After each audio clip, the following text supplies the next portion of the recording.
up, you guys? My name is Aubrey and this is my channel, and today we're going to be talking about the EIDL and the PPP program. Because despite the fact that the PPP is over, there is still a small possibility that you could be funded. So in this video, we're going to be breaking down everything you need to know so that in the coming weeks, you know exactly what to expect.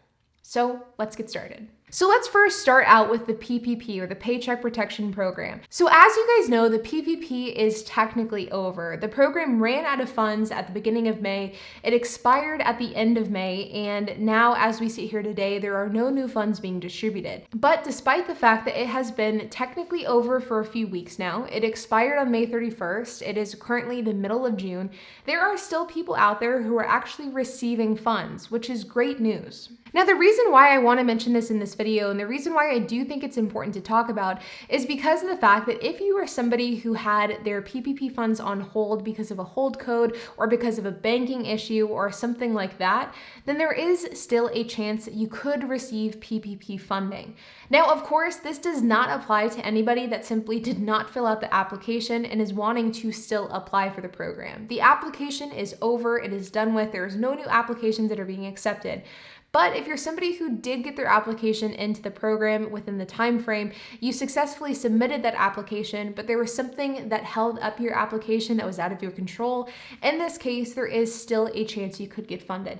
In fact, I spoke to somebody just a couple of days ago who had received their PPP funding after the expiration date. So this is really good news for anybody out there that is still waiting for your funds and you are holding on to hope that your funds will be distributed. There is actually a chance that you could still receive those funds. So if you guys are somebody who did receive your PPP funds after the expiration date of May 31st, I would love to hear it and I would love to hear the experience of that, so make sure to leave a comment down below. Now, with it being said, I do think it's important to note that the program is expired and there is no plans to bring it back. Once the SBA and once lenders are caught up with all of these hold codes and all of these issues that some borrowers were experiencing, there is no discussions to bring this program back, at least as of right now. And to be honest, if I was a betting person, I would say that the program is not going to get any more funding. They simply need to end it at some point, and what better time than May 31st? The next thing I want to talk about is the EIDL grants and the EIDL loan program, but let's first dig into the EIDL loan program. Now, as you guys know, the EIDL loan is the Economic Injury Disaster Loan, and this is a low interest, long-term loan that was being distributed and is currently still being distributed by the SBA for business owners that need cash infusion for their business. This is not forgivable, meaning you do have to pay it back, but it does have very favorable, easy terms that most people can deal with. Depending on the size of the loan that you get through the EIDL loan program, you can oftentimes pay it back in very small monthly payments. Now, the important thing that I want to talk about with the EIDL loan is the fact that there is currently discussions of increasing the maximum loan amount for the EIDL loan program. Now, last year with the CARES Act, the EIDL loan was actually supposed to have a $2 million maximum loan amount, meaning that you could get up to $2 million through this loan program. Once the EIDL program ended up just going nuts and so many people were getting it, the SBA decreased this amount to $150,000. Then once the dust settled and things became a bit more stable in late 2020, early 2021, the SBA re-increased it to $500,000. So over the last roughly year period of time, the EIDL loan has gone from having a maximum of $2 million to $150,000 up to $500,000. And where we currently sit today in June of 2021, the EIDL loan program has a maximum loan amount of $500,000. But there has been discussion and there has been some inclinations pointing to the fact that the SBA may raise this once again to $2 million, which means that if you're somebody that has not received the EIDL loan yet, but you would like to receive it, you could potentially receive up to $2 million. Alternatively, if you're somebody who has received the EIDL loan, but you would like more money than what you initially received, this could potentially be an opportunity to request and receive more funds. Now, as of right now, we don't know the exact details of how this will work or when it will end up happening. But if the SBA follows suit to what they've done in the past, then the way in which you would request a loan increase would be in the SBA EIDL loan portal, which is something that anybody who received the EIDL loan should have access to. Now, of course, once this information becomes official and it is announced and the SBA releases guidance, I will do a video on the topic, not only covering what exactly the increase includes, but also covering how to request an increase as well. And the last thing I want to talk about is the EIDL cash advance, which is what's so many of you guys who watch my channel are interested in. So as you guys know, the EIDL cash advance, or as I should say it, the EIDL targeted cash advance and the EIDL supplemental cash advance is two cash advance programs that have been outlined by the EIDL program.